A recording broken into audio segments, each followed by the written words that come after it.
Bonjour à tous et bienvenue dans cette nouvelle vidéo de préparation à la certification Java. Dans cette vidéo, on va continuer à parler de la classe Files. Dans la précédente présentation, on a vu comment lire les attributs d'un fichier ou d'un répertoire avec les méthodes qui vont bien dans Files. Là, on passe à quelque chose d'un peu plus intéressant. On va voir comment on peut manipuler les fichiers. Déjà, pour faire simple, les fichiers, on les manipule en les copiant, en les déplaçant ou en les supprimant. Prenons un premier exemple. Que fait-il? Ce programme, il ne fait rien car il ne compile pas. La méthode delete, elle ne retourne pas de booléen, contrairement à la méthode delete if exists. Si le fichier n'existe pas, plutôt que de retourner false, la méthode, elle lance une no such file exception.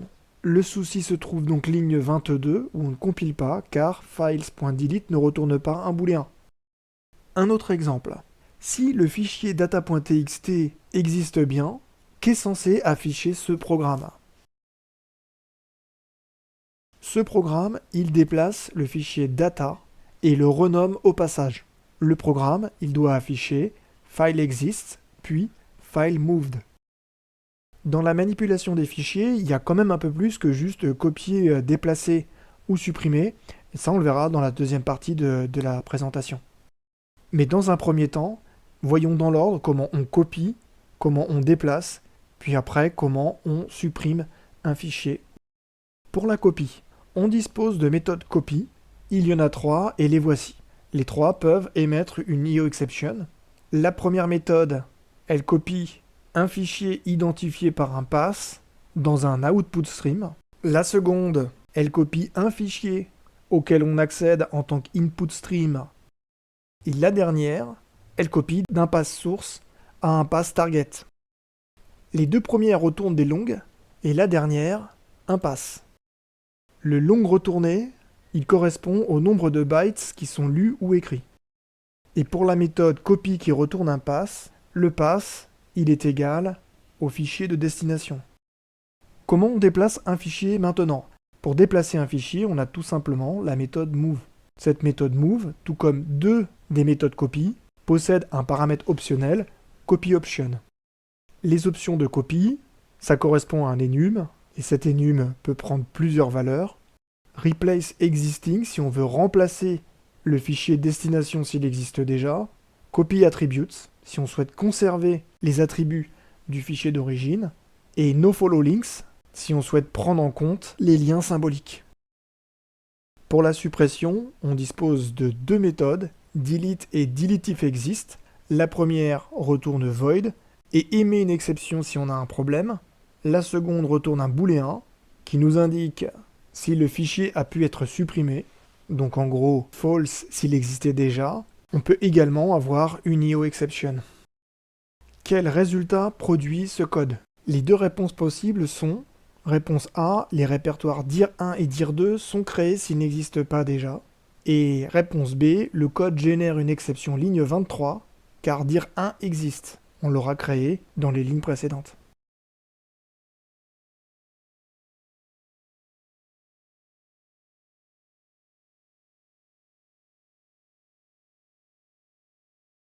Ces deux affirmations sont correctes. La méthode createDirectory, elle émet une exception fileAlreadyExistException quand le répertoire existe déjà, contrairement à la méthode createDirectories au pluriel. Donc les deux premières lignes qui sont identiques, elles vont créer, s'il n'existe pas, les répertoires dir1 et dir2, et la dernière ligne va planter parce que dir1 existera déjà. On vient donc de parler des méthodes createDirectory et createDirectories qui permettent la création de répertoires. Voici leur signature.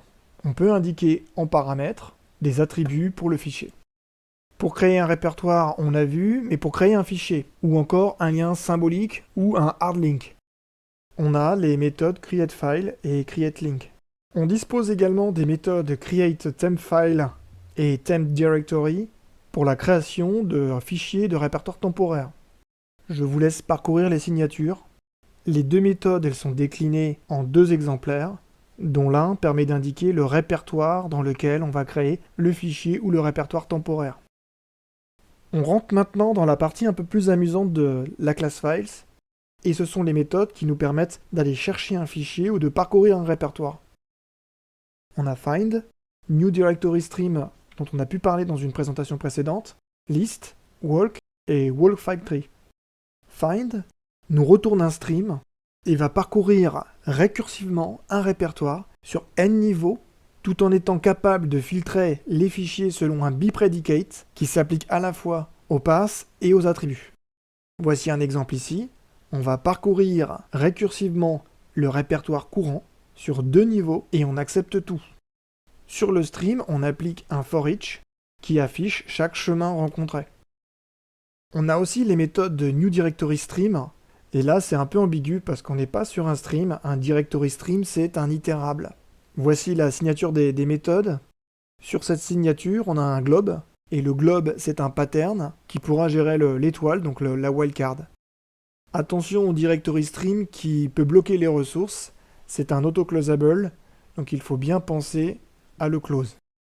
On a parlé de find, de new directory stream, on a aussi les lists et les walk. List c'est tout simple, ça parcourt un répertoire et ça renvoie un stream. Voyons les walk maintenant. Walk ça va s'approcher de find, mais on n'aura pas de bipredicate, et le max depth, donc la profondeur qu'on va parcourir, elle est optionnelle.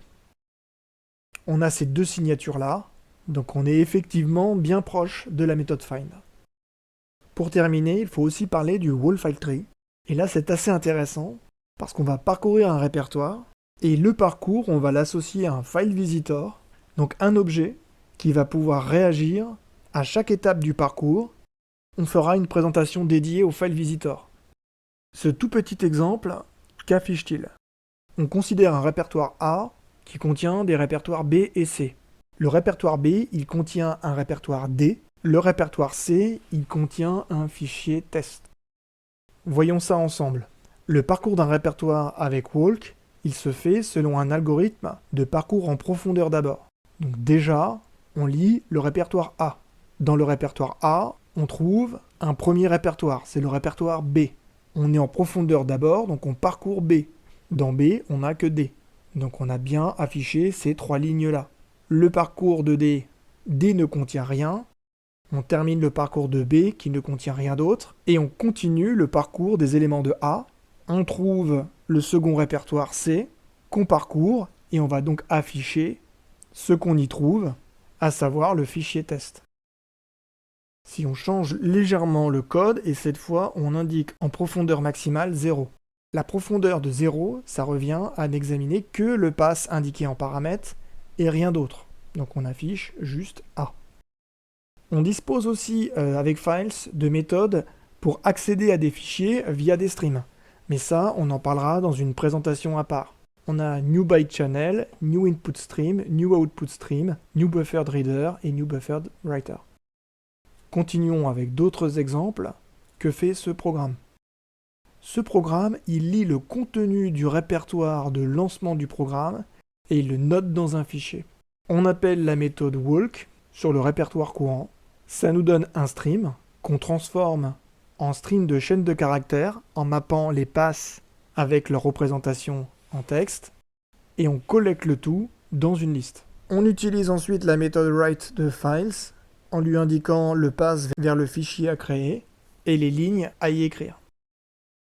Pour lire le contenu d'un fichier avec files, on dispose des méthodes readAllBytes, readAllLines, readString et lines.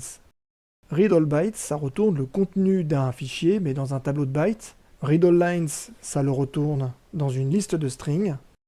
ReadString, ça me récupère le contenu complet du fichier dans une chaîne de caractères. Et lines me retourne un stream, dont chaque élément correspond à une ligne du fichier.